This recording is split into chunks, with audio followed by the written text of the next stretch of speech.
Hi, I'm Sarah with WTI. My husband and I were looking for a little dresser to hold some of our winter stuff, and we found a really good one.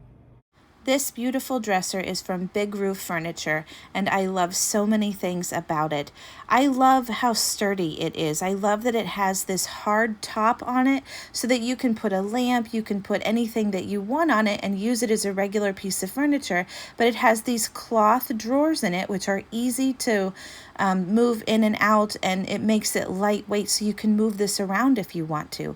It's the perfect size to fit behind our bedroom door right next to his other dresser, so we can hide it away if we want, or we can move it to somewhere where it's seen, because it's beautiful enough that I want everybody to see it.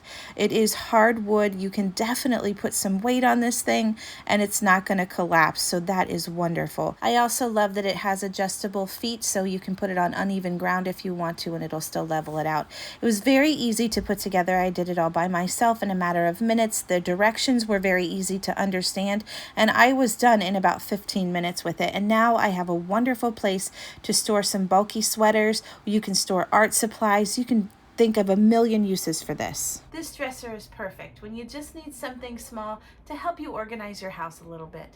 It's beautiful, it's functional, and you're gonna love it. But that's just my point of view.